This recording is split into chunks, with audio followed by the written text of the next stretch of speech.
Más Carlito, buenos días. Hola, buenos días, Mafe. ¿Qué más? Todo bien, hermano. Todo bien. Ah, bueno, me Aquí, alegra.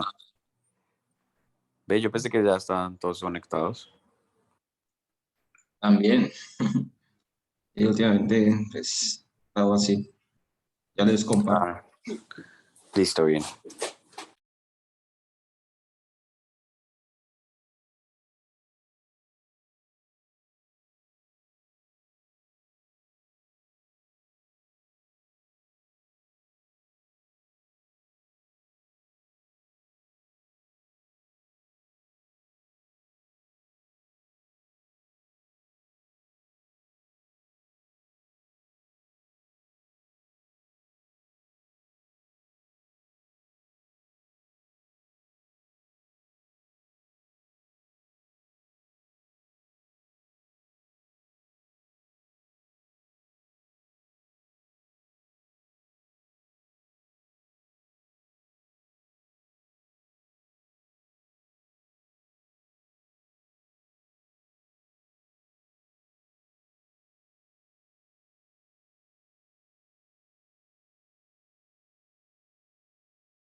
Hola Juan Felipe, buenos días y buenos días a todos. ¿Cómo amanecieron?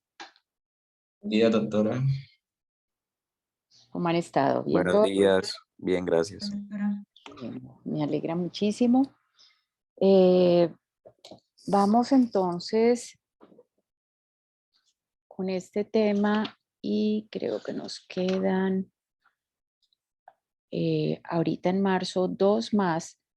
Eh, Finalizamos la sesión de catarata del semestre.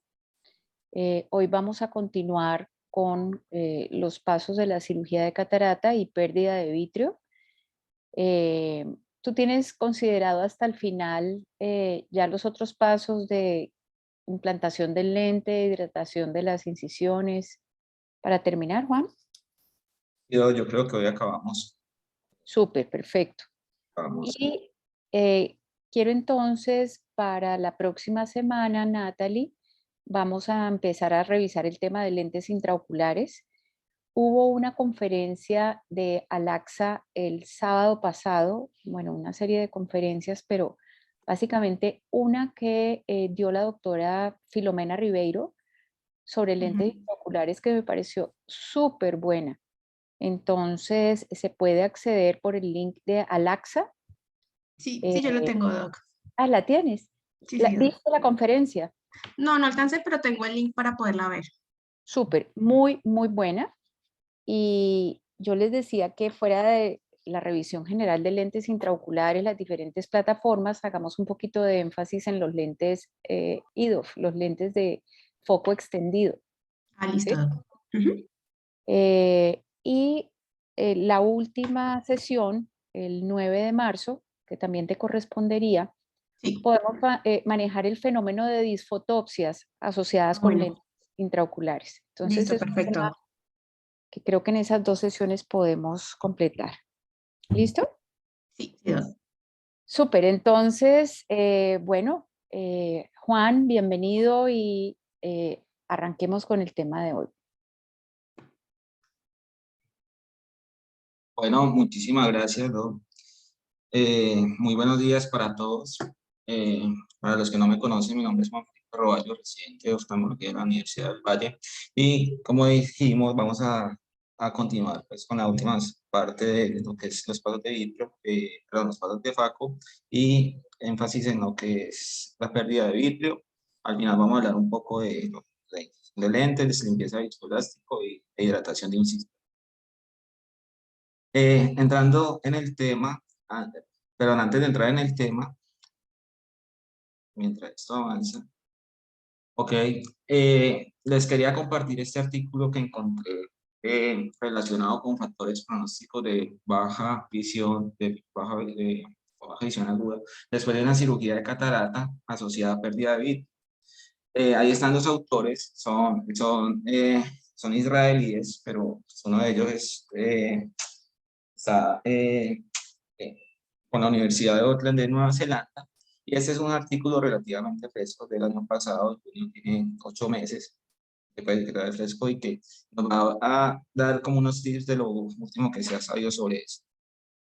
Resumiéndoles desde acá, el propósito era encontrar los factores pronósticos que estaban asociados a una baja visual aguda en estos pacientes que presentaron pérdida de vitrio durante la cirugía de cataratas. En los métodos que ellos emplearon, pues, entonces puede hacer un estudio retrospectivo, intervencionista, no comparativo, de pacientes que pues, presentaban este evento, la pérdida de vitrio durante la cirugía. El manejo de datos recopilados incluyeron datos demográficos, o la mejor agudeza visual corregida, la longitud axial, las comorbilidades asociadas que comprometieran la visión, el momento de la implantación del lente, las posiciones de los lentes implantados y las suturas, la presencia o no de suturas corneales. Y ellos definieron la baja visión, pues, mejor agudeza visual corregida asociada a baja visión a partir de menos de 20/40. Estas son las tablas que ellos mostraron. Esta es la primera que muestra los parámetros, o sea, haciendo el análisis univariado, los parámetros que ellos tuvieron en cuenta asociados a la pérdida visual, a la baja visual final. Entonces, como se dan cuenta, tienen unas variables sociodemográficas y las que pudieran estar relacionadas a este desenlace. Como pueden ver, aparecen los parámetros, aparecen los odds radius y sus valores de P respectiva con sus intervalos de confianza, pero les voy a hacer énfasis en esta de acá. Como pueden ver, las comorbilidades oculares preoperativas, la implantación de lente intraocular secundaria y lo que son la presencia de suturas corneales, vitrectomía por las pars plana secundaria, la presencia de edema macular cistoide y otras complicaciones quirúrgicas fueron las que se presentaron un OR mucho más mayor asociado a unos valores de P que dan una significancia una alta significancia estadística. Entonces, como pueden ver ahí, entonces sus valores de P respectivos. Esta otra tabla muestra los detalles de los 14 ojos que llegaban a requerir vitrectomía por planas asociados a pérdida de fragmentos. Entonces fueron 14 casos, unos tenían una agudeza visual que está relacionada con su nivel de catarata, de hecho por acá hay uno, el número 8 que está en percepción de luz. Muestran lo otro que son las comorbilidades preoperativas asociadas, algunos presentaban retinopatía diabética no proliferativa, otros reparo de desprendientes de retina, otros diplopía monocular, y muestran además los días posquirúrgicos en los cuales se realizó la vitrectomía, la mejor agudeza visual corregida después del procedimiento. Como pueden ver, la gran mayoría, a pesar de sus comorbilidades y la predicción previa que presentaban, quedaron con muy buena visión. Por acá hubo dos que quedaron en percepción de luz, pero si se dan cuenta, pues uno de ellos ya tenía un reparo de desprendimiento de retina reumatógena. Y reportan también las complicaciones postquirúrgicas asociadas, pues unos reportaban incremento de la presión, otros requirieron trabeculectomía, otros presentaron membrana periretiniana, otros edema corneal, hemorragias vítreas, desgarros retinales, y uno de ellos presentó una córnea neurotrófica. Resumiendo los resultados, fueron 179 pacientes, 60% hombres, la media fue de 73 años, más o menos 12. La longitud axial fue de 23.5, más o menos 1.3 milímetros, y el seguimiento se hizo de 12 a 13 meses. Cuando se hizo la regresión logística multivariable, el bajo resultado visual se asoció independientemente, de forma independiente con lo que le dije previamente, las complicaciones postquirúrgicas, ahí está su OR 6.25, las comorbilidades oculares persistentes y el implante de lente intraocular secundario, son como los principales hallazgos encontrados. Dicen que no se encontró que la implantación tuviera una asociación significativa con resultados visuales bajos, como un poquito confuso, en un valor de P0.5. Pero al final, pues, dentro de sus conclusiones, encontraron que el resultado de baja agudeza visual después de la cirugía de cataratas, en donde se presentó pérdida de vitrio, se asoció más con las comorbilidades oculares, con la implantación secundaria de lente, con el desarrollo de edema macular cistoide y con complicaciones tradicionales, como les mostré en la pasada. Esta es otra tabla donde ya describieron pues, como el análisis multivariable, los principales parámetros que estuvieron asociados a una baja agudeza visual final. Y como pueden ver, pues acá de nuevo, se ven los OR que tienen los más altos asociados a unos valores de P pues, más estadísticamente significativas, corroborando pues, o sea, lo nombrado previamente. Y como pueden ver en esta siguiente tabla, que muestra otros estudios realizados pues, relacionados con el tema, muestran 6 estudios, ahí muestran el número de ojos que evaluaron, el rango estaba entre 887 rupturas capsulares reportadas y el mínimo presentaba 59 eventos de estos. Algunos reportaban rango de edad, otros reportaban el seguimiento. Reportaban además también el porcentaje de una agudeza visual final mayor a 20/40, que afortunadamente fue bastante elevado para todos. Pero les quería mostrar también qué factores fueron encontrados asociados a ese decremento de la agudeza visual final encontrada. Entonces, la mayoría muestran también que presentaron edema macular cistoide, presentaron complicaciones quirúrgicas relacionadas, otros describen que habían como que la presencia de comorbilidades oculares previas era un factor determinante para esto, y pues otros describen pues la edad, presencia de edad, mayor edad, pues como mayor presencia de estas complicaciones y una agudeza final pues baja, posterior al evento. Y bueno, pues hasta ahí es lo que quería compartirle con este. Si tengan algún comentario sobre él. Pues básicamente lo que veo del artículo es que muestran que la pérdida de vitrio es la principal causa de disminución visual, que allí consideran como 20/40 el límite en el postquirúrgico. ¿Ok? Y otros factores asociados de preexistencias, básicamente. El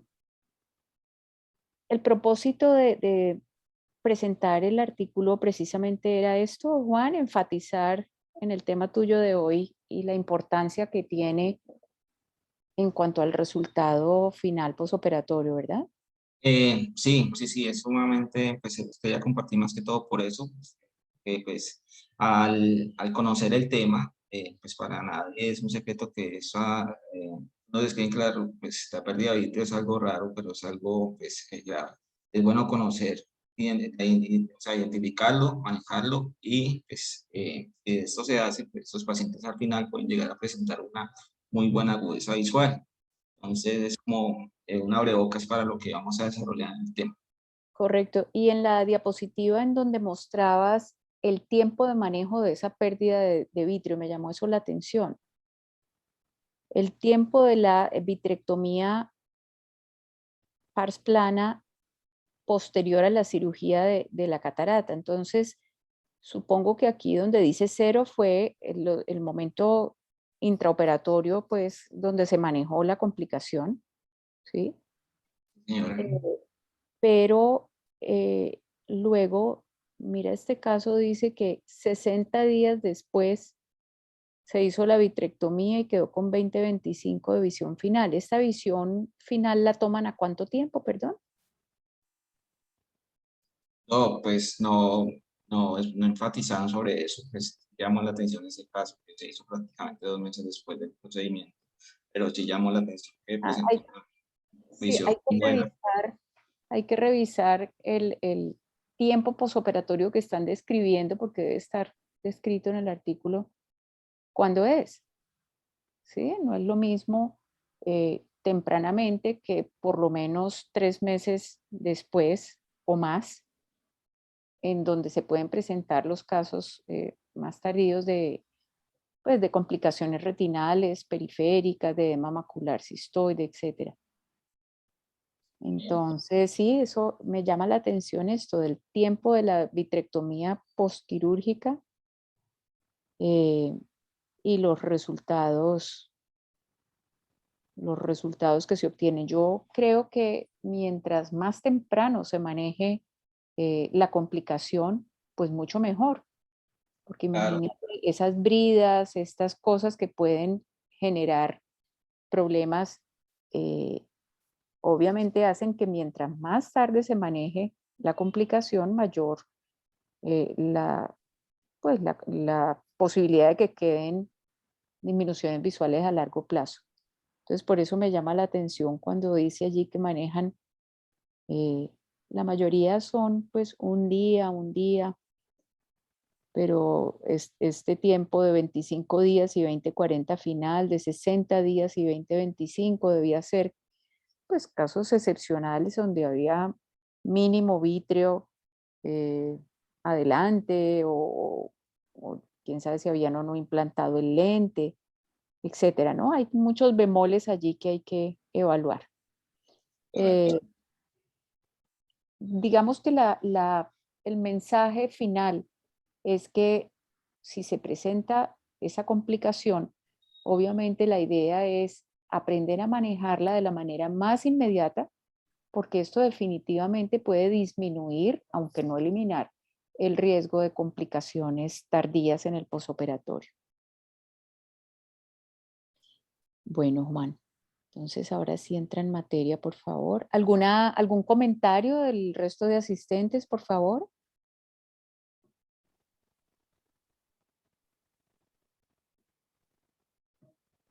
Bueno, sigue Bueno, entonces. señora. Bueno, entrando en el tema, con respecto a la pérdida de vitrio, se ha reportado una frecuencia que oscila en un rango asociado pues, a facomulsificación, un rango de 1.1 hasta el 5%. Importante aprender a reconocer los signos intraoperatorios de la lesión de la cápsula posterior con pérdida de vitrio. Acá les escribo como unos los cinco como más descritos que están relacionados con una profundización repentina de la parte anterior de la cámara, que aparezca un reflejo rojo claro, una periferia durante ciertos momentos, incapacidad para rotar el núcleo cuando ya este estaba pues, liberado, pues, estaba móvil, una dificultad para poder enclavar en la punta del faco sobre este núcleo y pues inclinar, notar que uno de los polos del núcleo está inclinado. Esta pérdida de vitrio también está relacionada, pues, como les dije en un artículo, con resultados visuales adversos como presencia de edema macular cistoide o descompensaciones de córnea, asociado a glaucoma, asociado a procesos infecciosos tipo endoftalmitis o combinación de estos mismos. De todas formas, dicen que no está claro qué variables puedan afectar esta agudeza visual final de la complicación, pero es que pues, una combinación de muchas de estas. Pero entonces dan importancia a las comorbilidades oculares persistentes y pues y a los daños relacionados pues, con un bajo resultado visual final. De todas formas, bueno, ahí pues dice lo mismo, la presencia de otras comorbilidades relacionadas como la MD, los que requirieron o sea, una segunda una por parts plana y pues pues, que tuvieron pues esto porque tuvieron presencia de restos de cristalinas sobre eso y que pues que esto pueda llegar a tener un efecto sobre esta agudeza visual mala final. En la pérdida de vitrio, entonces, pues, lo que pensamos es, primero es que haya una ruptura de la cápsula posterior. Como les decía, pues, es rara, pues, reportan que es rara, pero pues es bastante, pues, como grave. Esto desencadena otros problemas pues, que pueden llevar a una mala agudeza visual final. Y pues yo les dije ahorita que la pérdida de vitrio se oscila en un rango entre 1.1 y 5, pero la ruptura capsular la reportan entre 0.45 y un rango hasta de 8% de todas las cirugías cataratas relacionadas. De todas formas, el resultado de esta complicación va a depender mucho del reconocimiento inmediato, lo más pronto posible, y del manejo temprano que se pueda dar por parte del cirujano tratante. Para recordarles un poco sobre esto, pues es importante reconocer cómo es la referente anatómica de esta cápsula posterior. Recuerden, acá tenemos una foto del segmento anterior. Recordarles que esta cápsula es derivada del epitelio del cristalino, pero va a tener unas zonas mucho más, ella de por sí es delgada, pero es bastante resistente, pero va a tener unas zonas mucho más delgadas. En su porción anterior, pues, anterior y hacia el ecuador es la zona más gruesa, donde reportan que está entre 17 y 23 micras, pero lo que les quiero hacer énfasis es que esta cápsula posterior es la zona más delgada, el rango está entre 2 y 4 micras solamente de grosor. Entonces, esto es para tenerlo en cuenta. Y pues acá está el resto de referente anatómico, pues la cápsula posterior está en contacto con el disco anterior y la cápsula anterior pues, con el acuoso en su anterior. Y ven cómo esta cápsula está sostenida pues, por estos 360 grados, todo su ecuador, por las ónulas que se van a insertar unas por delante y unas por detrás, y estas insertadas a la posibilidad. Hay unos factores de riesgo para esta ruptura capsular. Describen que ojos que ya sean muy grandes o muy cortos, eso relacionado pues, con cámaras anteriores profundas o poco profundas, esto llevando a pacientes que presenten miopía alta. Esto hace que los instrumentos del cirujano describen que queden como una posición mucho más vertical.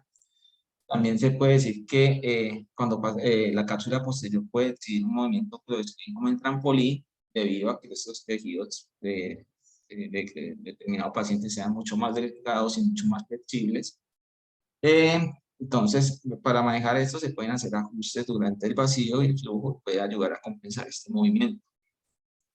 Cuando el paciente presenta hipermetropía alta, pues esa cámara anterior es mucho más estrecha y se va a traducir a que hay una área de trabajo mucho más pequeña. Además de que esta cápsula posterior puede estar mucho más anterior y mucho más cerca de los instrumentos del cirujano. Otros factores de riesgo relacionados a la ruptura capsular, pues está la densidad de la catarata, grado de madurez, es un riesgo añadido, pero también, y además de que estos lentes, estas cataratas van a requerir unos pasos, unas cápsulas con mucho más detalle, una mayor energía cuando se realiza la FACO y pues puede impedir también la visibilidad por el cirujano. Pues no está en secreto que estas cataratas van más frecuentemente en personas mayores. Esto es un factor de riesgo independiente. Y pues tener en cuenta que pueden también haber combinaciones de muchos factores de estos, además de que el paciente pueda presentar una debilidad sonular o una pupila pequeña o pues una catarata madura. Entonces, eso a tenerlo en cuenta. Pero también hay otros que cuando se presenta un iris flácido operatorio o presencia de sinequias, un síndrome de pseudoexfoliación, hacen que el tamaño de la pupila sea bastante inadecuado para la cirugía, además de que de entrada esto puede ser un presagio para problemas que puedan presentar intra y postoperatorios. Entonces todo esto hay que tenerlo en cuenta a la hora de hacer la valoración prequirúrgica y el momento de la cirugía. Hay una serie de factores, otros factores que son predisponentes para que se pueda presentar una ruptura capsular.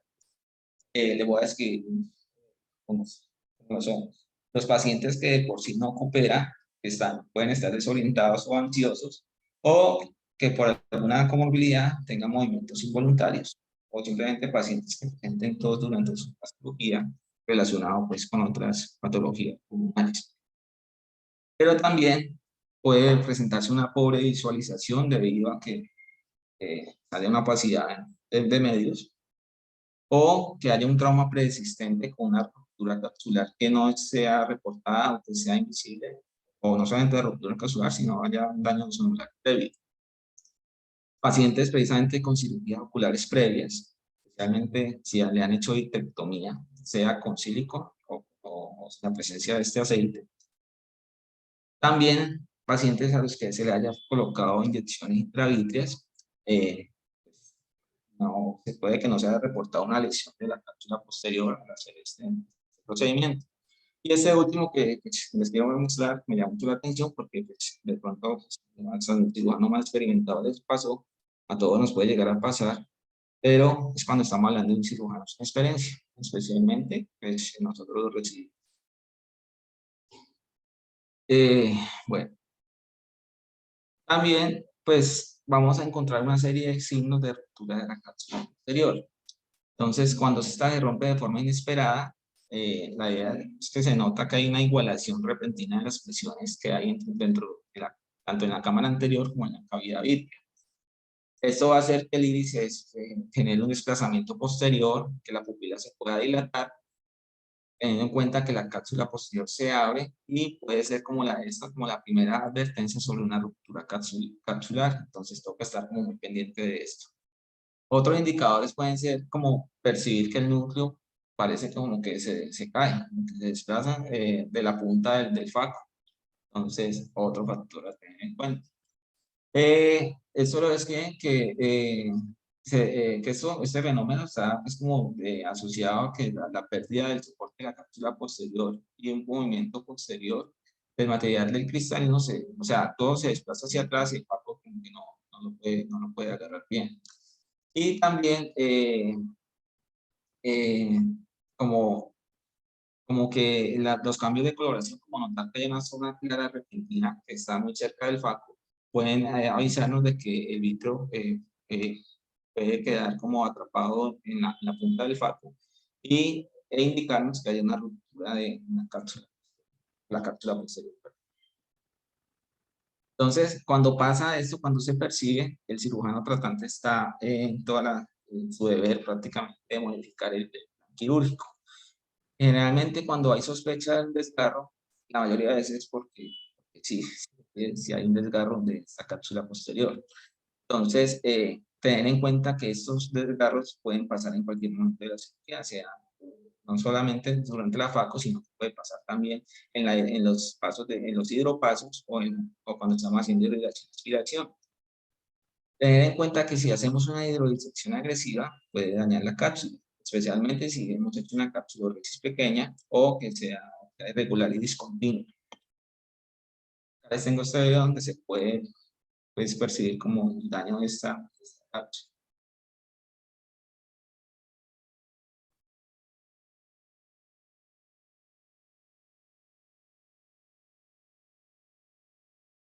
Y destacan por acá está este agujero grande. El cirujano ya estaba pues teniendo de extraer cuadrantes y corteza y ahí está el agujero. Me estoy adelantando un poco porque ya pues, el cirujano está entrando al agujero y está procediendo a hacer parte de la vitrectomía. Pero más adelante les voy a decir que hay unos pasos previos para hacer esto y pues para cuando va a hacer cirugía y tener un mayor margen de seguridad.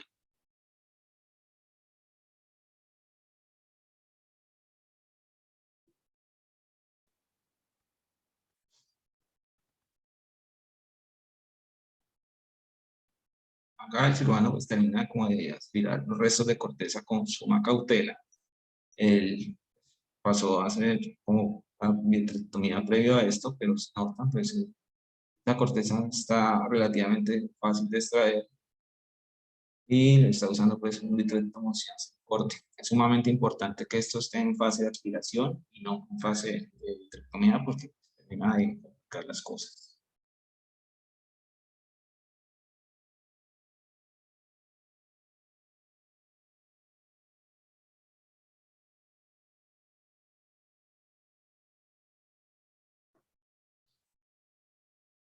Bueno, muy bien. Entonces, tener en cuenta que esta cápsula posterior se puede dañar de forma directa. Si llegamos a presentar pues, un mal movimiento de nuestros instrumentos, si llegamos a sacar pues, primero la irrigación o alguna otra cosa que haga que esta cámara se colapse, la punta del faco puede lesionar directamente la cápsula posterior. Tener en cuenta que el chopper o otros instrumentos pueden irse demasiado profundos o hacia la periferia y desgarrar la cápsula también. Entonces, también tener en cuenta que manipular la bolsa sin hacer una adecuada presurización de la cámara es una maniobra peligrosa. Esta cápsula es láctea y puede irse o enredarse en instrumentos o irse hacia adelante mientras están por ahí los fragmentos dando vuelta y se puede lesionar también. Bueno, Entonces la idea es que para hacer todo, para prevenir todo este tipo de maniobras peligrosas y evitar esta complicación, es conveniente hacer una presurización del ojo. Pues para eso tenemos el viscoelástico y mantener pues, una infusión continua, o sea, una infusión continua, permanente. Describen que la ruptura no ocurre si la cápsula posterior solo está atrapada en la sonda. Entonces, después se puede hacer un movimiento repentino después de sujetar la sonda. O sea, cuando se hace un movimiento brusco, repentino, con esto es que puede llegar a romperse esta cápsula posterior, sí. Entonces, son movimientos que pueden pasar en cuestiones de milisegundos, pero pues, que pueden llegar a hacer pues, un daño bastante significativo. Tener en cuenta que la ruptura se puede presentar también durante la hidrodisección y hay que tener en cuenta tres pasos durante tres factores durante este paso. Primero, que se presenta un bloqueo del flujo de salida.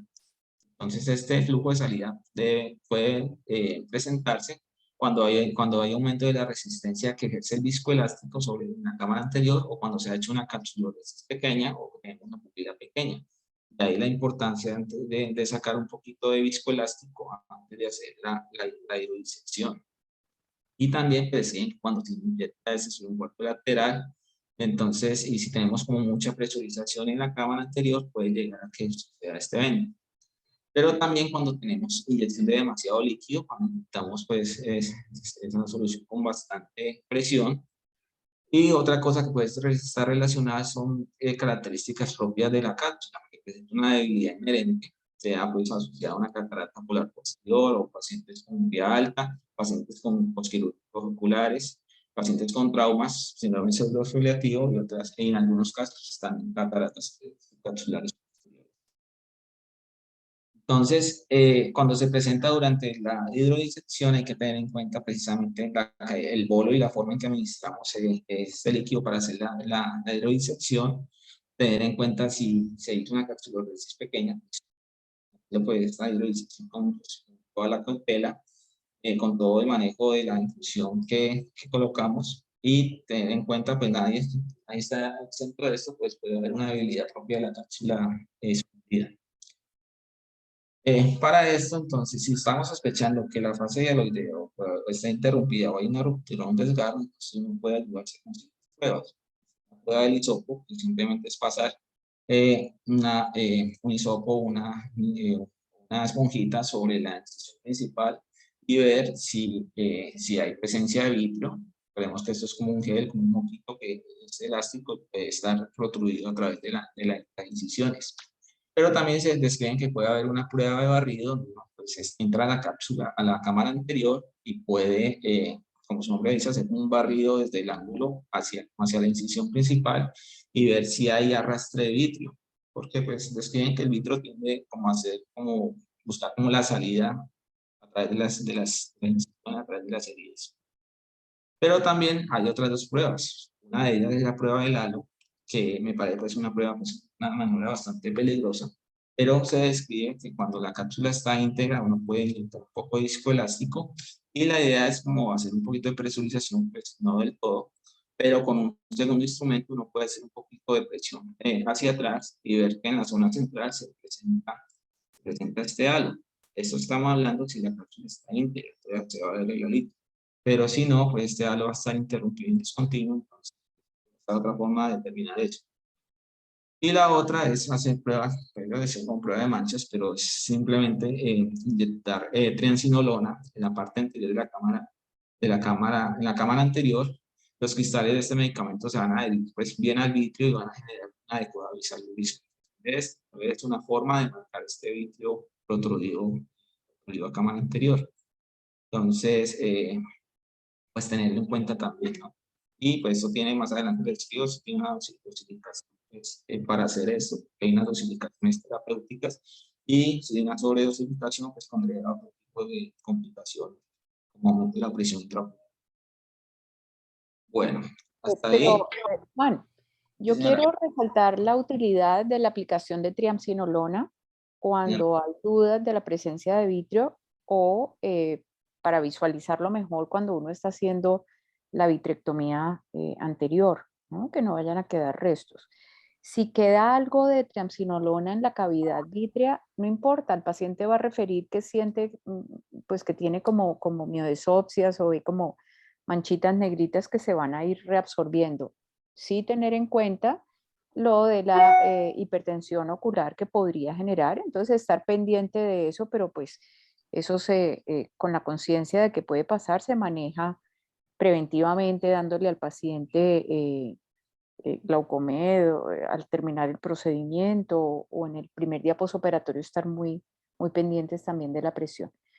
Pero sí es una herramienta quirúrgica, digamos así, en estos casos que se debería considerar porque es de grandísima utilidad. Sí, Pues, yo aprovecho y les pregunto a ustedes cuál, o sea, esto estamos hablando como de sospecha o de desgarros pequeños, pero no sé cuál lo utilizan más ustedes. Porque un desgarro grande, pues es muy evidente y se ayuda con la semiología, los ya escritos, pero ante la duda, ¿qué hacen ustedes? yo siempre inyecto triamcinolona porque me permite visualizar, la triamcinolona se le pega al vitrio, entonces es Ujú. mucho más fácil visualizarlo para poderlo remover adecuadamente. Si llega a suceder una ruptura capsular, de rutina lo pongo. Si está disponible, y gracias a Dios, pues en la clínica de oftalmología siempre está disponible, ¿no? Pero es Gracias. una herramienta fácil y barata, así que en cualquier quirófano debe tenerse. Perfecto. ¿Listo? Sigue. Entonces, hay que tener en cuenta como unos primeros pasos ante la sospecha de esta complicación, ante que la cápsula esté lesionada. Antes de tomar cualquier decisión, pues aparte de que el cirujano y el personal debe estar muy tranquilo, lo primero que debe hacer es hacer una estabilización de esta cámara anterior. De hecho, la punta del faco o si está usando si está haciendo la aspiración y irrigación, debe permanecer en el ojo. Lo que se debe hacer es detenerse la aspiración, la infusión debe continuar siempre manteniendo una presión positiva y pues después de esto el segundo instrumento se puede retirar con mucho cuidado para que podamos inyectar pues, un viscoelástico dispersivo de forma, los quieren como una forma generosa que puede ayudar, pues el objetivo de esto es básicamente ayudar a sostener el vitrio detrás de la cápsula posterior, evitar que siga prolapsando, pero que también esto viscoelástico nos va a servir como de un andamio para que pues no solamente expanda la cámara, sino que esos restos de núcleo, esos fragmentos que queden pues, desplazados hacia adelante, no se corra el riesgo que se vayan al posterior.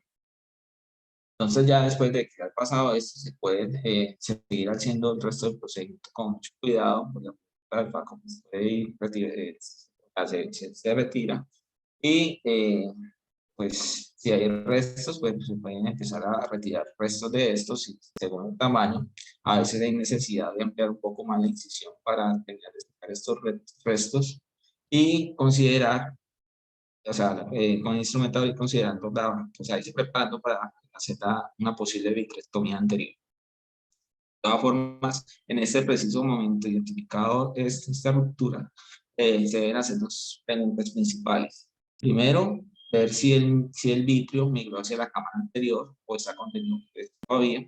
Y segundo, ver si el núcleo o parte del núcleo todavía está dentro de la cámara anterior. Entonces, estas dos preguntas son sumamente importantes.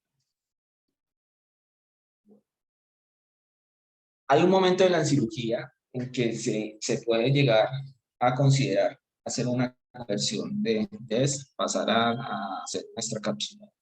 Ante la duda,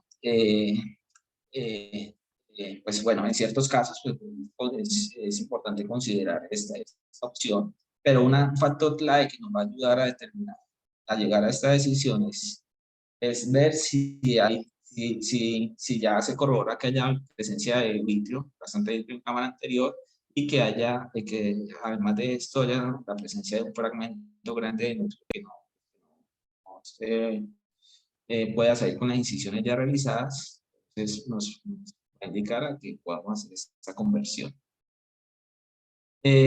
Si el vitrio pues, está presente ante un desgarro capsular, según pues, la cantidad de vitrio evidenciado, pues, nos va a indicar que el desgarro pueda ser grande y que haya pues, un mal soporte de vitrio cinético pues ahí.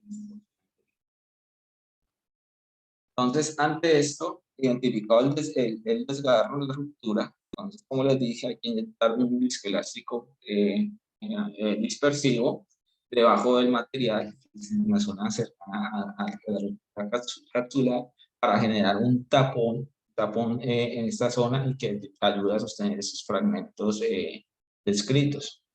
La ventaja de este viscoelástico dispersivo es que va a resistir, se resiste, como dije en otra charla, es como más a la salida cuando se hacen las incisiones o cuando se hace la aspiración. Y describen pues que se ha escrito que estos viscoelásticos pues tienden a salir a través de la malla trabecular, a ser absorbidos, entonces de alguna manera puede que sí o puede que no generen aumento de la presión intraocular, pero pues van a ser más tolerados, mejor manejados relacionados al aumento de la piel. Es un video donde se hace una descripción de lo que es una vitrectomía anterior.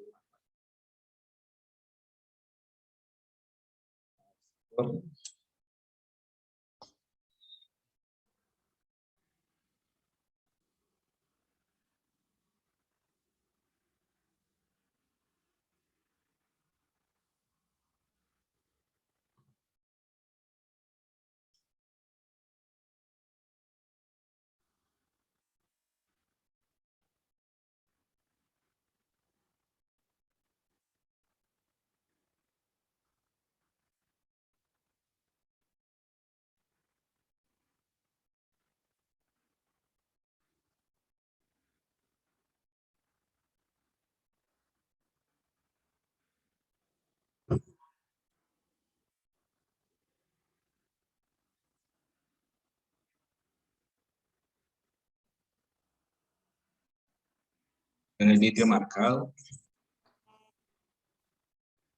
¿Viste lo útil de la triamcinolona allí? Sí, está marcado con la tensión. Ahí corroboran pues con ese esponjita que no haya salida de más vitrio por la incisión. Entonces, acá les voy a como describir así como un paso a paso, como una síntesis de lo que hemos venido hablando a través de la cirugía. La idea es que inyectamos el viscoelástico en la cámara anterior y hacemos una extracción de los fragmentos nucleares dichos. La idea es que, bueno, se inyecta esto, el vitrio prolapsado, la idea es que se sostenga muy hacia atrás, se ha empujado, y podamos sacar estos restos de núcleo de una forma mucho más controlada. Si se puede por la incisión principal, perfecto.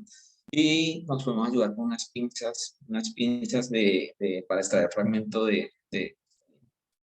si se continúa en este paso, se continúa con la facu, se corre el riesgo de perder estos restos que nos vayan hacia atrás y podemos también seguir haciendo una mayor lesión de la ruptura capsular ya presentada. En este caso, en esta foto vemos esta ruptura capsular que se hizo durante la irrigación aspiración.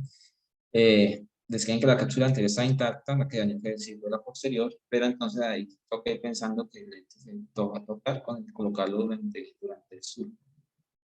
Y pues si es posible eliminar el resto de corteza, pues sería pues, como lo más propio. Otras opciones que dan es que se pueda insertar un deslizador, como ven acá en esta línea gris, a través de la incisión, insertar este deslizador sobre la bolsa. Esto va a permitir que pues, el resto de estos fragmentos floten sobre este deslizador y pues va a generar acá como un bloqueo sobre el daño capsular presentado. Entonces, con esto ya podemos extraer estos restos de una forma mucho más controlada y pues lo deciden que va a servir pues va a servir como un andamio, básicamente para separar estas dos zonas, extraer los restos y nucleares y la corteza. Entonces, esta es la forma como quedaría, como funcionaría un deslizador de lentes sobre el daño presentado. Después de acá, como vieron en el video, pues uno puede, entonces paso a hacer una infusión de triancinolona. Esto nos va a ayudar a marcar acá el vitrio. Y ya pasamos a hacer lo que sería a hacer la vitrectomía anterior y extirpación de la corteza. Pues hay dos formas, hay dos formas de hacer la vitrectomía, sea directamente en la cámara anterior o haciendo una vitrectomía por parts plana. Entonces ahí en la foto están mostrando cómo se hace la marcación desde el limbo, de 3.5 milímetros, de acá, para después hacer una fijación y, o sea, fijar el ojito a 180 grados, digamos, para poder hacer como la fijación del trocar y colocar para hacer la vitrectomía anterior. De todas formas, lo que intentamos de triancinolona es 0.1 mililitro de lo que vamos a añadir más adelante. Les escribo, eso corresponde. Y pues se pueden hacer de estas dos formas. Y ya colocado el trocar, pues podemos empezar a hacer la vitrectomía anterior. Entonces ahí ustedes ven cómo se colocó el trocar. Ustedes ven acá pues el vitrio marcado. Ven acá el desgarro capsular.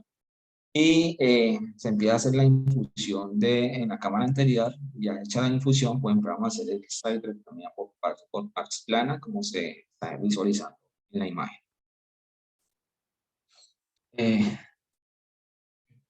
Entonces la idea es primero quitar ese vitrio que está prolapsado, haciendo el modo vitrectomía, y luego hacer como una aspiración muy suave de la corteza restante. Toca de modo vitrectomía a modo aspiración, o se puede pues, con las pinzas de mano, haciendo la irrigación aspiración, o directamente con el vitrectomía. Pero como les dije al principio, es muy importante que esto esté en modo aspiración. O sea, no activar de forma accidental el modo vitrectomía, porque lo que hacemos es terminar de complicar las cosas, terminamos de dañar esa cápsula. Y se puede también dañar directamente la cápsula anterior. Entonces hay que tener en cuenta estas dos maniobras. Cuando pues viene el equipo, el instrumentador está muy pendiente para estar alternando estas dos funciones. Y pues no ir a hacer estos daños descritos.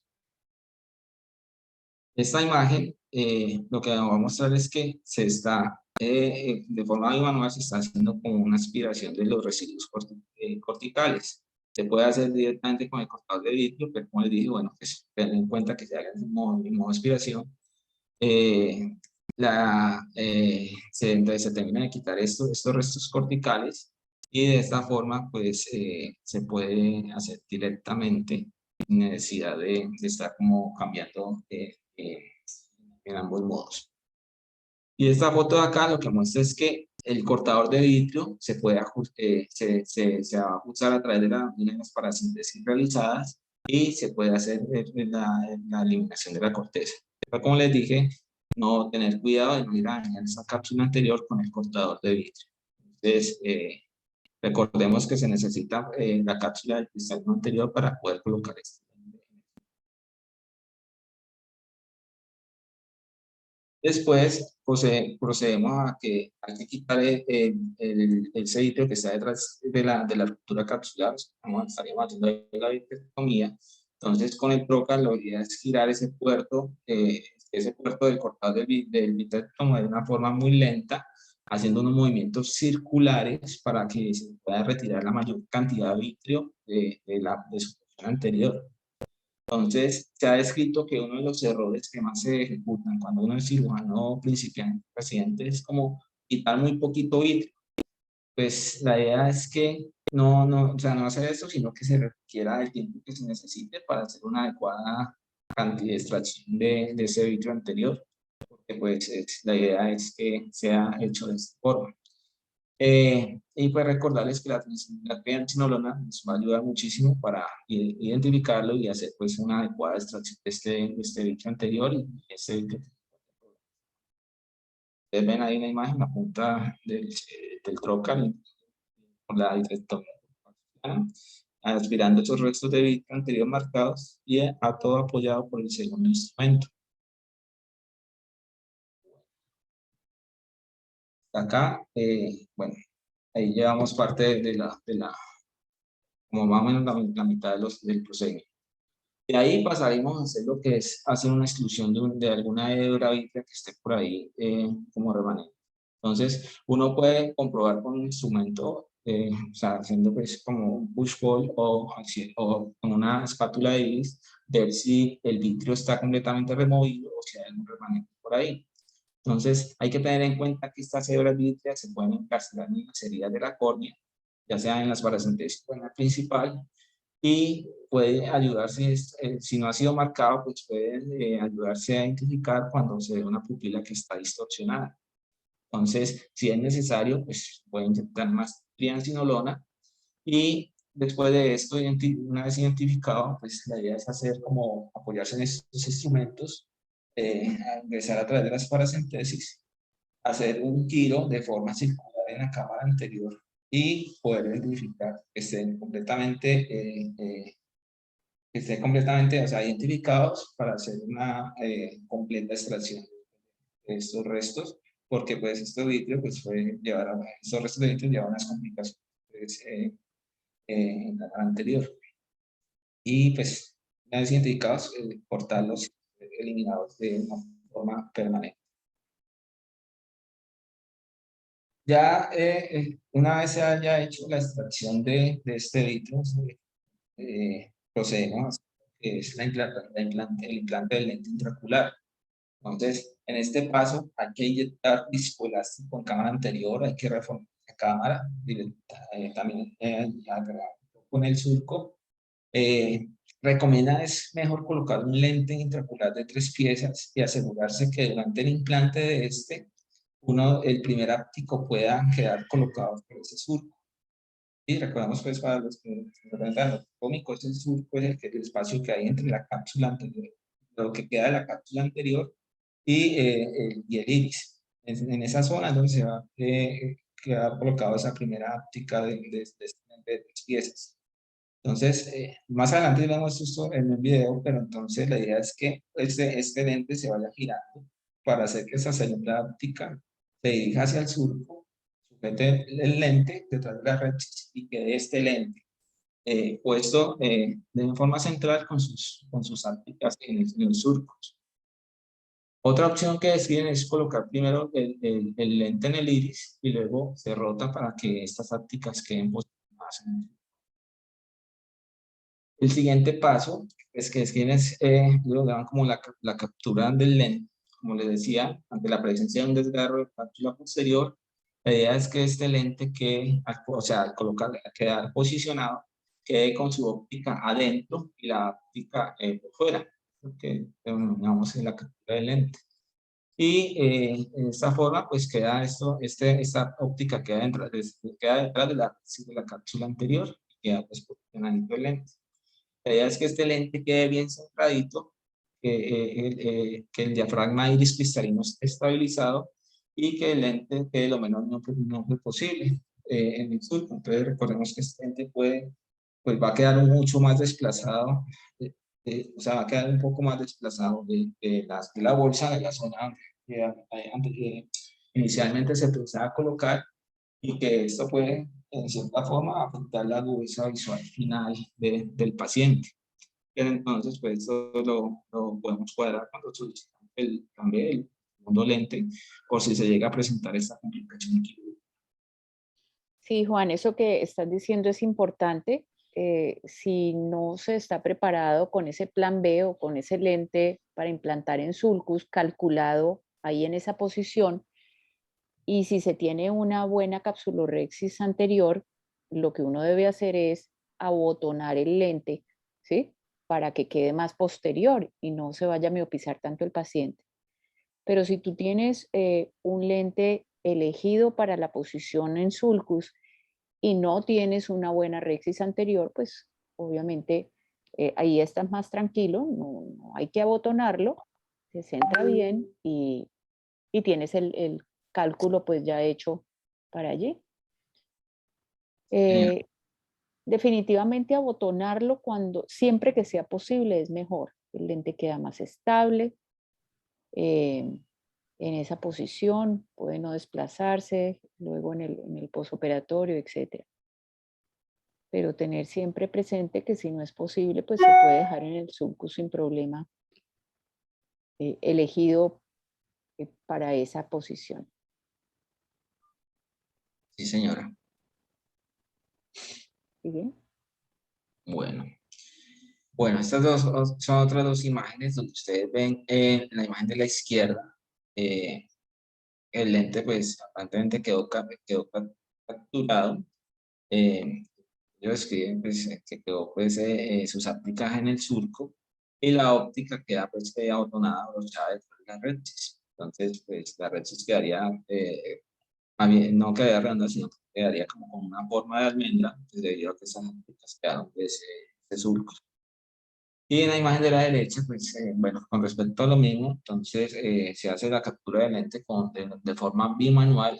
Se puede apoyar uno con dos espátulas del iris y presionar esta óptica a un lado y por detrás de la retis mientras se estabiliza en el otro lado. Pues queda pues, en el sitio donde del cirujano quiere pues, que quede de forma definitiva.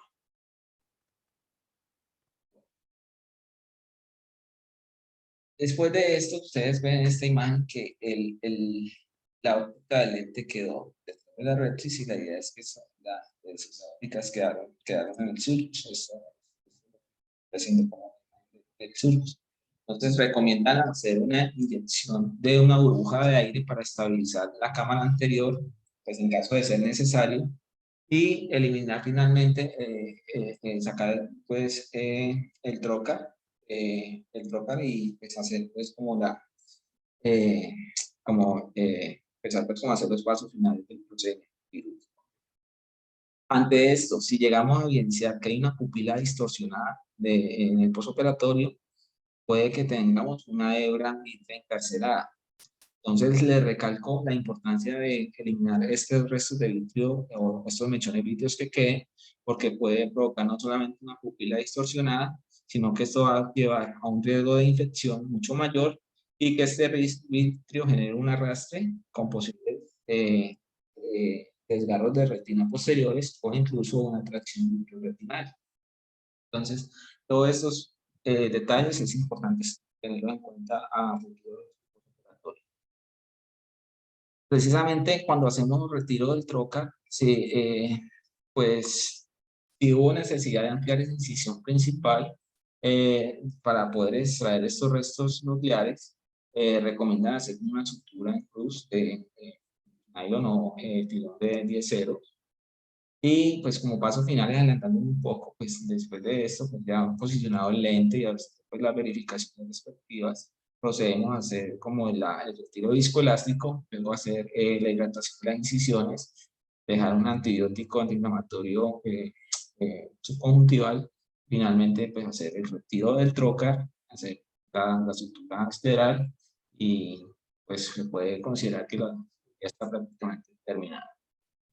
Esta foto de acá abajo, este lente muestra, pues, o sea, es un dibujo que muestra una cápsula posterior que está defectuosa, pero la idea es ver cómo quedaría la óptica de ese lente que quedó detrás de los restos capsulares anteriores, pero con la óptica en el centro, dentro de esos restos capsulares y sus ópticas que quedan por fuera de este, apoyados en el surcus, lo que define como una óptica que está abotonada, como dice la doctora Acevedo, queda prácticamente por detrás, queda por detrás, y los ópticos están apoyados. Entonces lo que se va a ver es que esto queda de una forma ovalada.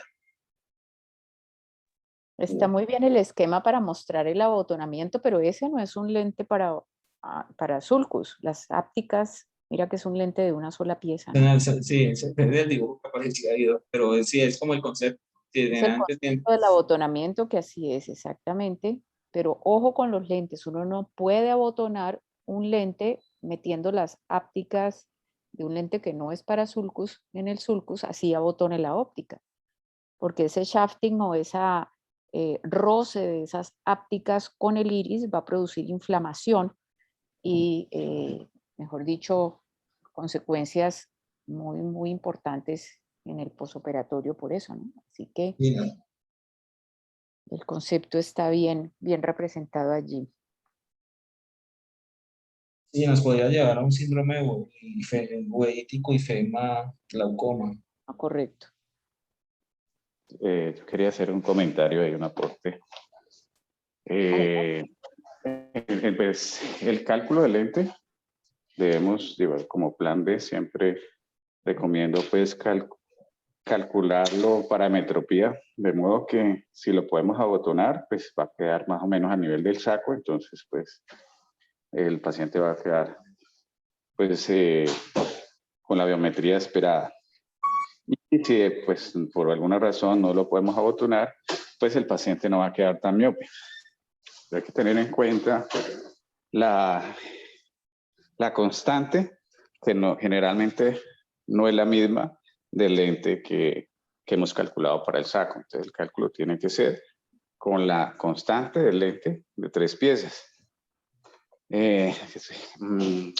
Siempre es importante si vamos a abotonar, que realmente estemos seguros de que abotonamos el lente bien, digamos que quede la zona óptica bien abotonada, porque si solo abotonamos parte del lente, entonces vamos a producir una inclinación de un tilde del lente que puede generar pues un astigmatismo o una aberración cromática pues que no va a ser buena para el paciente.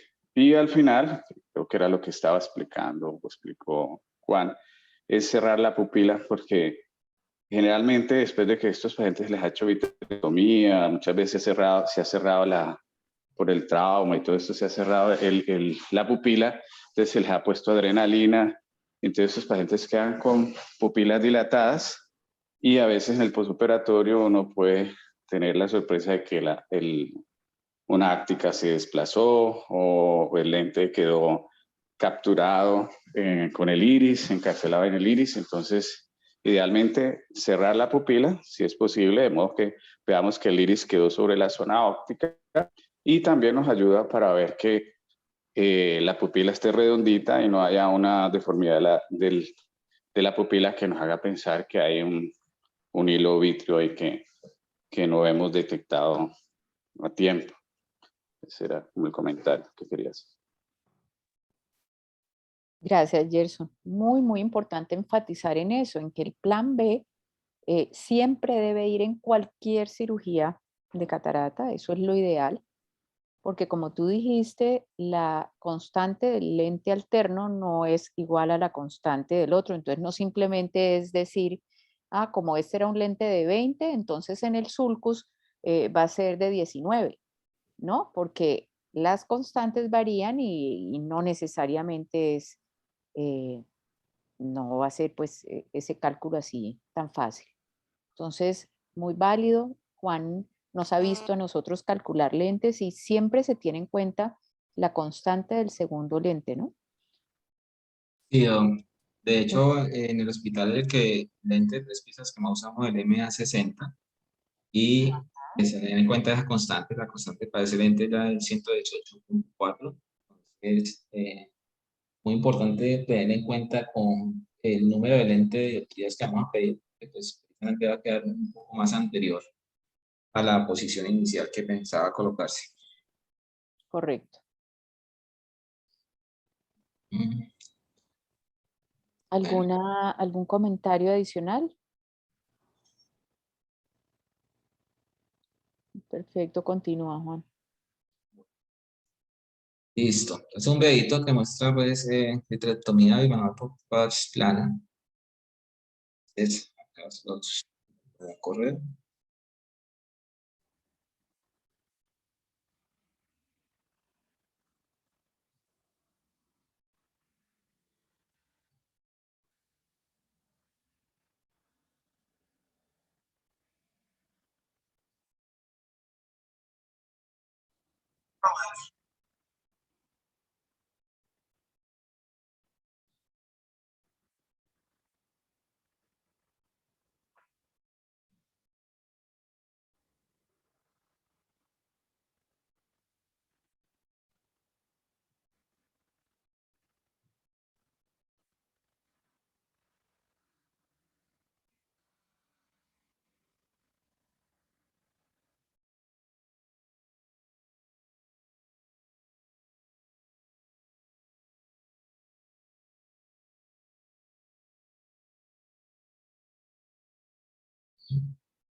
Muy bien, vamos por acá a continuar.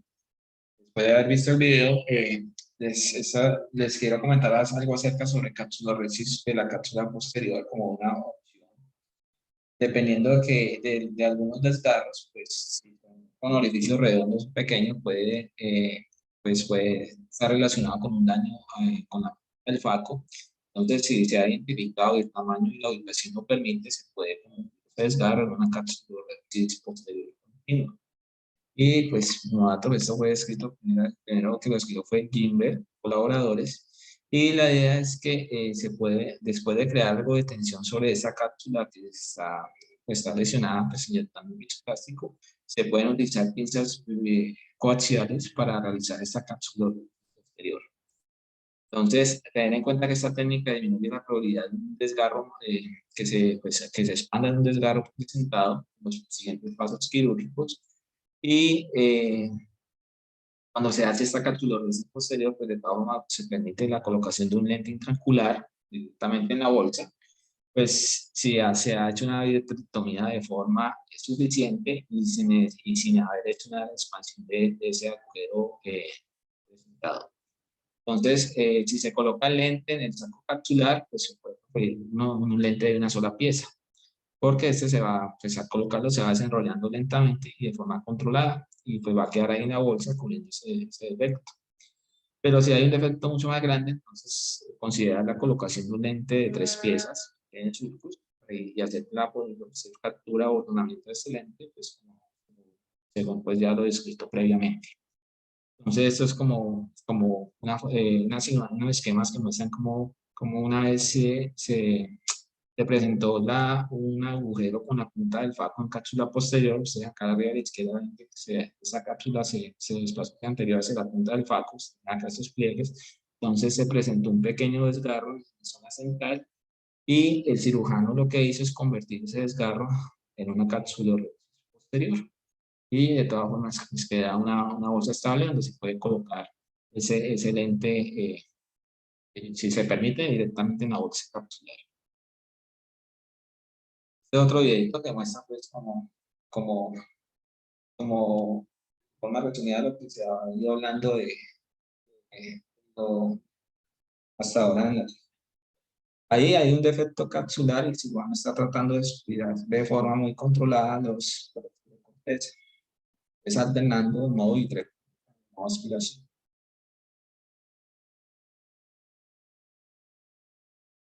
Siempre tener una adecuada visualización. Están mojando agua en la cola.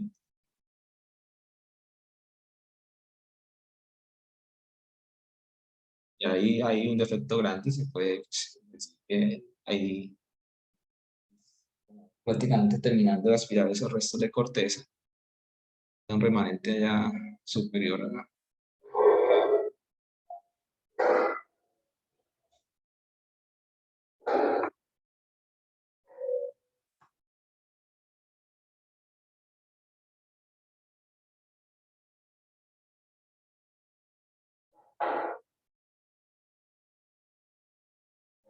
Toma todo el tiempo, toda la cautela para dar estos últimos pasos.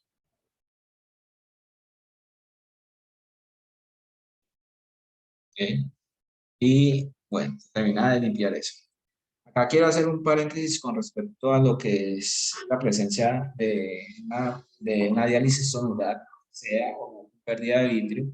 Entonces, tener en cuenta que la diálisis sonular se puede presentar en pacientes de edad, pacientes con cataratas muy maduras, pacientes con síndrome de pseudofoliación y pacientes que hayan presentado algún trauma ocular. De todas formas, lo que describen es que si hay una ruptura sonular mayor al 45%, se debe considerar colocar un anillo de tensión capsular. Y que si esta cápsula es, perdón, si es menor, ¿no? Y si la diálisis llega a ser mayor a un 45%, entonces se debe dar se debe hacer como una fijación de ese anillo de tensión capsular o en el lente intraocular. Pero esto solamente pues, a la presencia de una diálisis sonular. Bueno, ahorita pues voy a hablarles un poco, recordarles como unas cosas de lo que sería la vitrectomía anterior. Pues ya está escrito por otros autores, pero a grosso modo decirles que es importantísimo hacer una limpieza de cámara anterior de ese vitrio que quede para asegurar pues, una adecuada colocación del lente intraocular y prevenir unas lesiones adicionales en el ojo, inflamatorios, entre otros ya descritos. Recordemos que esas adherencias o ese encarcelamiento de vitrio en las heridas pueden conllevar a desgarros, a desprendimientos de retina y además macular discoide. Pero también puede aumentarse el riesgo de endoftalmitis. Y para nosotros, pues, los cirujanos, es sumamente importante comprender la dinámica de este vitrio después de que se presente la ruptura capsular y pues, de una forma muy tranquila, muy controlada, pues, hacer el manejo, la identificación y el manejo respectivo para que puede que se haya presentado la complicación, pero que se puedan después de esto llegarse a lograr los resultados más favorables para el paciente y que la cirugía puede pues termine en las mejores condiciones. Un poquito de la anatomía de vitrio, recordar que es un tejido conectivo transparente, o sea, pues es nada más un gel un poco endurado que está dentro de la porción intraocular, que está en su límite anterior, pues en contacto con la cápsula posterior y atrás pues adherido a la retina, que está prácticamente compuesto por glicosaminoglicanos, colágeno y ácido hialurónico. Esto pues tiene una organización pues como muy propia de esto que va a permitir que el haz de luz pues pueda pasar y que sea presente la mayor transparencia posible, que pueda haber una mínima dispersión de esta luz y generar síntomas relacionados. A veces dice la presión en vivo, pero pues la idea es que esto, describen que estas redes de fibras parecen ser como continuas desde la periferia anterior hasta el vitrio posterior. Entonces, tener en cuenta estas relaciones con respecto al vitrio. Siempre es muy importante la transparencia del vitrio para ser eliminado de la cámara anterior. En el 2003 describieron que Burke fue como el primero en haber utilizado tensinolona como marcador de este vitrio prolapsado. La idea es que se coloque un pequeño volumen en una dilución de 10:1, harina balanceada, y eso va a permitir, pues como vieron en los videos, una adecuada función, una adecuada visualización de este. Pues hay una formulación conservante, el Sense de Alco, que lo produce y que está disponible y pues, es mucho más recomendado por cuestiones de seguridad. Como les decía al principio, pues se utiliza un pequeño volumen. Esta triamcinolona se puede utilizar también como tratamiento para la inflamación, pero no irse a pasar tampoco, porque eso puede llegar a llegar pues, como a complicaciones, incluidas el aumento de la presión intraocular. Estas imágenes muestran cómo esquematiza cómo cuando se rompe la cápsula anterior, las presiones que hay en la cámara anterior que estaba sosteniendo el vitrio hacia atrás, pues se desequilibran. O sea, mientras está la cámara formada, esa presión en cámara anterior va a evitar el prolapso del vitrio. Pero cuando hay noxa, pues esto se van a como equiparar esas presiones y solamente este vitrio se puede prolapsar la cámara anterior cuando tenemos una infusión en cámara anterior baja y o cuando hacemos una aspiración como muy profusa. Entonces esto va como generar un desbalance en estas presiones tanto de cámara anterior como de la cavidad. La idea es que acá en esta gráfica muestra que si la incisión de la FACO es demasiado grande, como ven acá en las flechitas amarillas, donde se coloca pues con la punta del ¿no? Este líquido puede filtrarse por los lados y llevar a que el vidrio pues tienda como a prolongarse hacia, como buscando la salida, buscando la incisión. Entonces se puede considerar pues, hacer como una nueva incisión para evitar que pues, se tenga como un sistema mucho más cerrado, más controlado y pues evitar este tipo de complicaciones. Bueno, esta gráfica muestra algo un poco más parecido. Lo que quiere decir acá a la izquierda es que si tenemos el vitrio prolapsado, pues esta punta del vitrio debe colocarse en esta posición, y la idea es que ese vitrio que está en la parte anterior debe tirarse hacia abajo, o sea, como buscando la punta de ese vitreto. Y después de eso, pues, el procedimiento, pues, o sea, hacer los movimientos circulares respectivos para aspirar ese vitrio. Y se considera que está terminado la cirugía cuando todo ese vitrio anterior ha sido removido y los bordes de la cápsula posterior pues, se puedan ver libres y continuar pues, con los siguientes pasos del procedimiento quirúrgico. Bueno, entonces el mensaje con este pedazo es decirles que la vitrectomía debe hacerse de forma muy minuciosa. La idea es sacar toda la cantidad de vitrio que es posible hasta que tenga un adecuado aclaramiento debajo de este nivel de la cápsula posterior. Si se va a colocar un lente en el sulcus, se debe prestar más atención todavía a limpiar bien ese vitrio a través del plano ciliar, y que si pues a pesar de que la vitrectomía es un procedimiento minucioso, debe de todas formas evitarse hacer una vitrectomía pues demasiado minuciosa también, ¿no? No dice tampoco a los extremos. Como conclusión del autor, pues él describe una frase de Benjamin Franklin que dice que pues, una onza de prevención vale mucho más que una libra de cura, reconociendo pues que, o sea, que si el cirujano tiene claro los factores de riesgo para un derrame capsular antes de la cirugía y el manejo de estos, pues es como el método para lograr una mejor desarrollo de la cirugía de catarata de una forma más segura y exitosa, pues porque la idea es que a nadie se le presente esto, pero pues tener muy claro si llega a suceder. Entonces también identificar de forma oportuna las complicaciones intraoperatorias y hacer los ajustes pues, pertinentes para manejar esas complicaciones y pues lograr obtener la mejor decisión posible para el paciente. Todo esto pues sumado pues a un adecuado manejo, una adecuada habilidad quirúrgica y pues a una síntesis de todo lo que hemos hablado. En resumen, conocer bien los factores de riesgo, manejar las complicaciones y pues ser muy hábil en el manejo de esto. Este es otro videito que vamos a ver con la inserción del lente y pasos finales del proceso.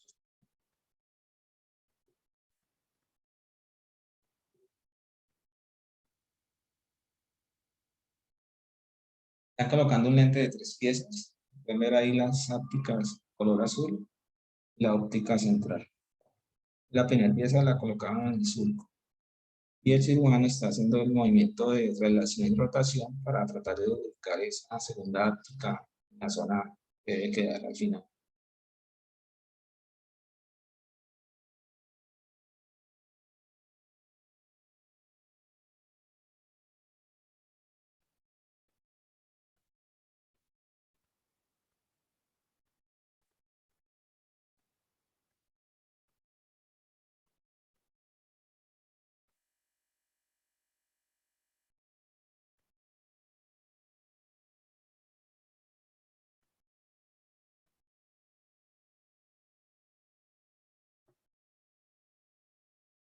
Se está haciendo una limpieza relental. Ustedes ven ahí un poquito pues, a través de la incisión principal de prolapso del iris. Eso más adelante se reacomoda, se reposiciona.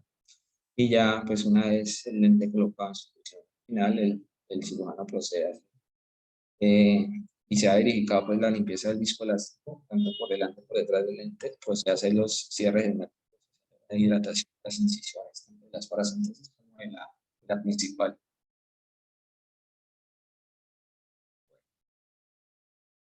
Ya como en la porción final pues, de esta charla, a tener en cuenta que después de la inserción del lente,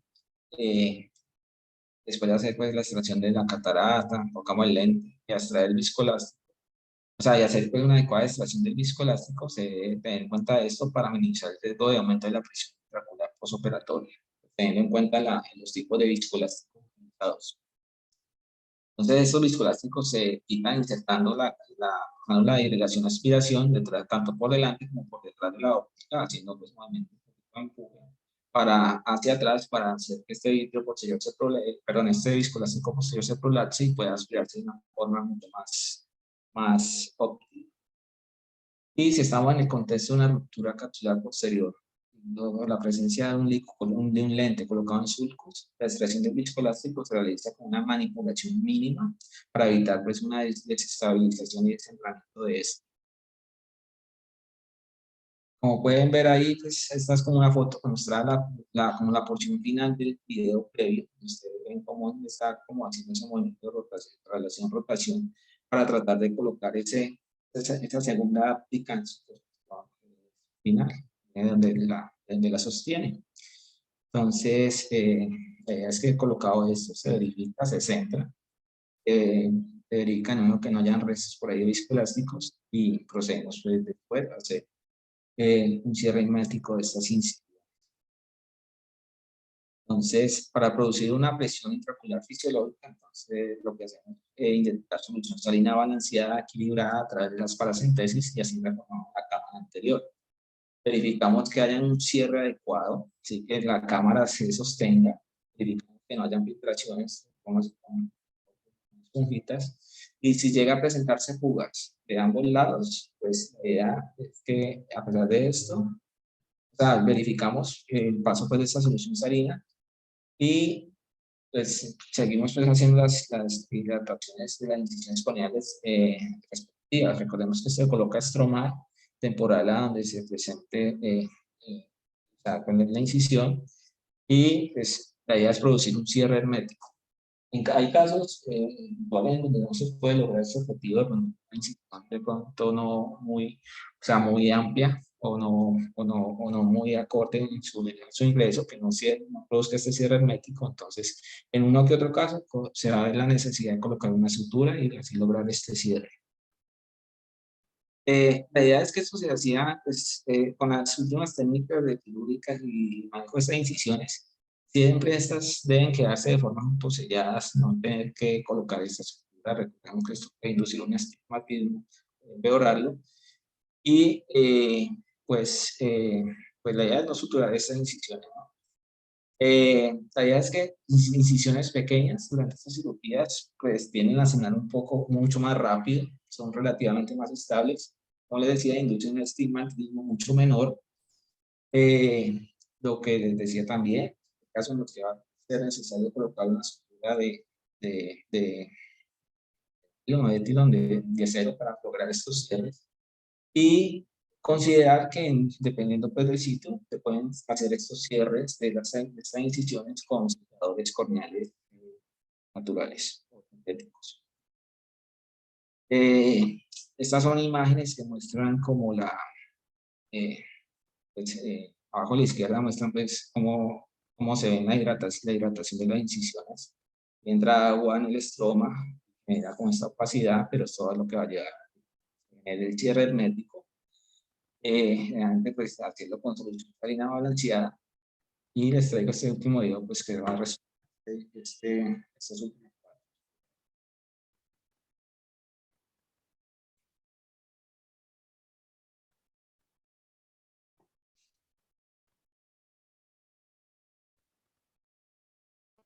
Poner cuidado en la dirección de la cánula cuando se está haciendo la inyección de líquido, ¿no? Que sea paralela o ligeramente anterior para evitar un desprendimiento de la ADS metaaccidental, que ese es el momento en el que más se puede producir. Es paralela o anterior. Ahí el cirujano verifica el cierre hermético. Engradito ahí en la miniperitomía realizada. Esa sutura de conjuntiva, pues no es necesario suturarla. Ahí él inyecta el antibiótico con la DEXA y eso genera como un efecto mecánico que va a afrontar esta incisión conjuntiva. Se verificaron las incisiones pues, que se queden cerradas de forma hermética, se verifica que la cámara queda formada, que no hay ausencia de filtraciones y se puede dar por terminada la cirugía. Eso es lo que querías compartir, lo que les quería compartir el día de hoy. Bueno, Juan, muchas gracias. ¿Me están escuchando? Señora. Primero, un tema bastante difícil de abordar porque pues hay muchos bemoles en el manejo de la pérdida de vitrio dependiendo del momento de la cirugía en el cual se produzca. Y lo has descrito de una manera bastante adecuada. Por otro lado, un comentario. Tú hablabas de la constante del lente MA60AC, que es la que usan allá en el hospital como el plan B, ¿no? Para lente en surcos. Y hablabas de la constante 118.4 porque el biómetro que tienen allá es de ultrasonido. ¿Listo? En cambio, un biómetro óptico cambia la constante a 119.2. Simplemente ese pequeño detalle con un solo lente para decir que es muy importante hasta fijarse con qué biómetro está uno midiendo al paciente. Faltó como tocar un poquitico en estos 2 últimos minutos el tema de antibióticos profilácticos en cámara anterior. Las nuevas tendencias de irse en gotas en el postoperatorio que se está dando en Estados Unidos en este momento, en donde ponen pequeños implantes detrás del iris al terminar la cirugía que liberan esteroide y antibiótico. O incluso en los canalículos ponen como un tapón, como los que ponemos para ojo seco, también con el medicamento, como una alternativa a no dejarlo en cámara anterior. Eso pues es un tema bastante nuevo que valdría la pena en algún momento revisarlo. Lo que nosotros solemos hacer, yo personalmente uso Vigamox, o sea, antibiótico quinolona de 4ª generación, moxifloxacina en el posoperatorio, mejor dicho, cuando termino la cirugía, inyecto un poquito de Vigamox en la cámara anterior. Es una práctica que la hago hace más de 8 años. He revisado muchos estudios donde inicialmente se temía pues, que tuviera efecto en el endotelio y no es así, ni toxicidad a otro nivel. Obviamente el Vigamox, esta presentación comercial, viene libre de preservantes y de verdad hay muchos estudios que avalan el uso protector de este medicamento. En Europa se hace con cefuroxime. Hay un estudio muy grande. Quiero saber si de los otros asistentes que todavía queden acá, usan antibiótico intracameral al final de la cirugía o no. Yo no lo uso, doctora. De rutina no lo uso. ¿En qué caso Uso, no lo usarías? uso, pues sí comienzo 2 días antes de la cirugía, comienzo con las goticas antibióticas, generalmente una quinolona de 4ª generación, que es la misma que va a continuar en el postoperatorio, y al final de la cirugía pongo su conjuntival de antibiótico con dexametasona, pero no lo hago de rutina. Bueno, perfecto. Válido. Pues la tasa de infección, porque ese tema también faltó tocarlo un poquito, de endoftalmitis postoperatoria como complicación de la cirugía de Faco, que es la más temida, obviamente, de cualquier cirugía, es muy bajita, sobre todo con los estándares que se siguen. Hablo de la clínica de oftalmología porque pues es donde trabajo. Sí, pero es muy baja y esto hace que el uso rutinario de estas medidas coadyuvantes pues no sea como una constante, ¿no? Eh, Simplemente yo lo hago, me siento más tranquila, yo opero con bloqueo, entonces dejo el ojito ocluido hasta el día siguiente y me da tranquilidad dejar el antibiótico, eh, digamos, intracameral hasta el día siguiente que el paciente empieza a ponerse su antibiótico tópico. Pero quienes operan con tópica de rutina y tienen pues un inicio del esquema posoperatorio de antibióticos inmediato, pues cierto que no necesariamente se debe hacer o se indica pues poner esta profilaxis.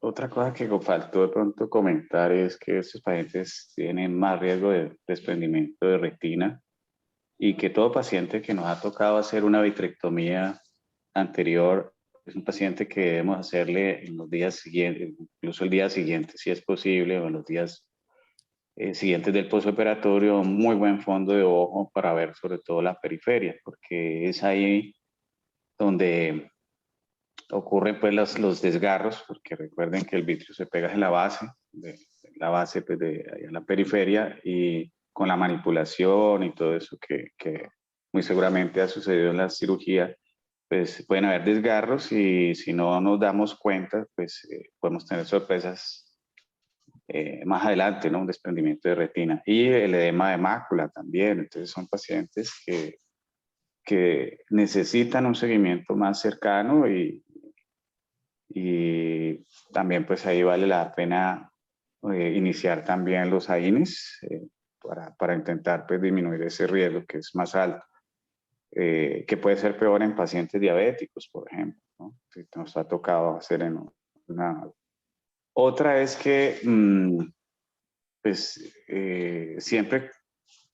no siempre tenemos que poner el lente intraocular. Si nosotros tuvimos una cirugía difícil y vemos que no contamos con el entrenamiento, no tenemos una mano amiga que nos apoye en el momento de la cirugía, un cirujano de más experiencia o el retinólogo, pues es preferible hacer mejor una vitrectomía lo mejor posible y no poner el lente, ¿sí? Y más bien hacerlo en un segundo acto quirúrgico, porque siempre no, tenemos la idea de que tenemos que poner el lente, pero si no hay las condiciones, pues es peor que el lente quede mal puesto, que quede solucionado, incluso que se vaya para atrás.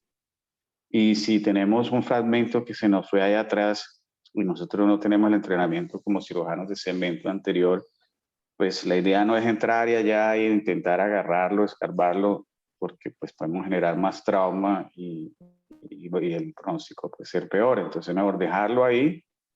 Si no tenemos el cirujano de retina que nos apoye en el momento, pues no poner el lente. La mayoría de retinólogos siempre nos han recomendado, por lo menos acá en la clínica, es que no pongamos el lente porque eso les puede dificultar a ellos un poco la cirugía, ¿no?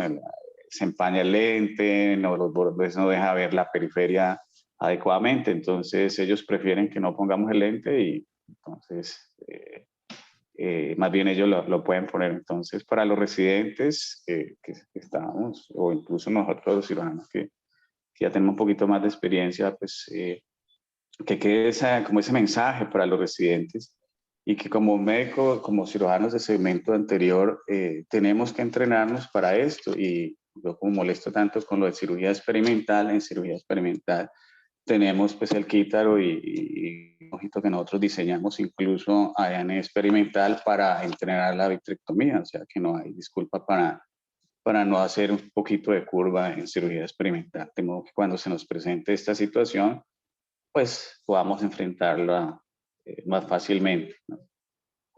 También hay un curso del doctor Castro en la PAO, creo que es pago, pero creo que vale la pena que lo miren en la Panamericana.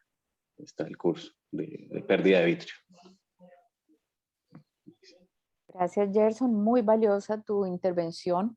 Ese mensaje final de que no necesariamente uno en la cirugía de catarata tiene que tener el trofeo de implantar el lente, sobre todo en casos complicados, ¿no? Cuando hay pérdida de vitrio que no se ha podido manejar adecuadamente.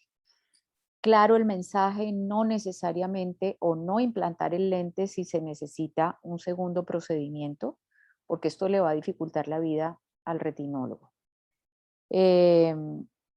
Bueno, siendo ya más de las 9 de la mañana, cerramos la sesión. Muchísimas gracias, Juan, por el manejo de este tema. Continuamos la semana entrante con Natalie. Como les decía, lentes intraoculares y la siguiente sesión, disfotopsias asociadas a los lentes intraoculares. Entonces, tengan todos un feliz resto de día. Nos estaremos encontrando la semana entrante. Gracias, doctora. Feliz día. Listo, doctora, gracias. Muchas gracias a todos. Gracias.